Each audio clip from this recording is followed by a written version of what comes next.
Your memory is vast. Right now, you could recall your childhood home's front door, the name of your third-grade teacher, the smell of a particular kitchen, the words to a song you haven't thought about in a decade, the face of someone you met at a party 3 years ago, and the approximate population of France. None of these things are currently in your consciousness. But they are available. They can be brought into awareness with a simple direction of attention. They are not lost. They are not hidden in some inaccessible vault. They are simply waiting, in a system that Sigmund Freud called the preconscious. In Freud's topographical model of the mind, the preconscious occupies the middle territory between the inaccessible unconscious and the currently illuminated conscious. It is the enormous reservoir of everything you know, remember, have learned, have experienced, and have processed, all the material that is not currently the focus of attention but that can become so without any special effort or technique. Normal recall, deliberate memory search, the spontaneous resurfacing of something you've been passively wondering about. These are all preconscious to conscious transitions, and they are the ordinary texture of waking mental life. Freud defined the key distinction between preconscious and unconscious not simply in terms of accessibility but in terms of the quality of that accessibility.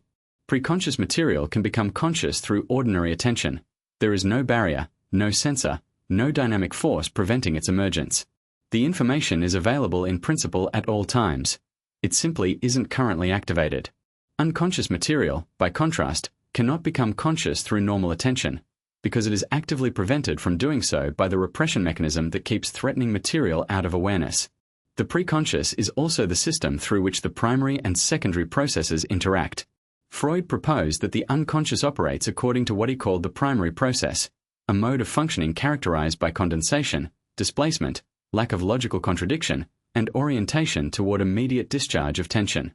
Waking conscious thought operates according to the secondary process, logical, sequential, reality-oriented, and oriented toward delay and planning.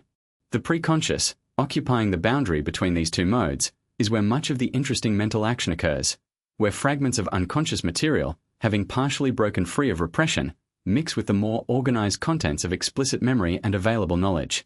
This mixing is one reason why the preconscious has such an interesting relationship to creativity.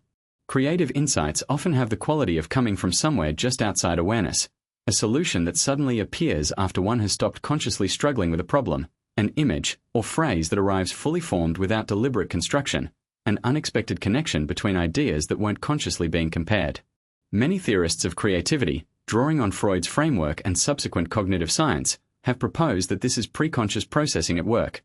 The mental material continues to be worked on outside conscious attention, and the result surfaces when the processing reaches a certain threshold.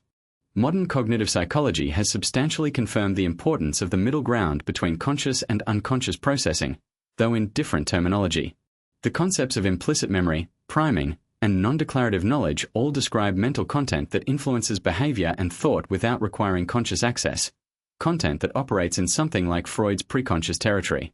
Research on incubation effects in creative problem-solving shows that pausing conscious work on a problem and engaging in something else, allowing the problem to be processed outside focal attention, frequently produces better solutions than sustained conscious effort.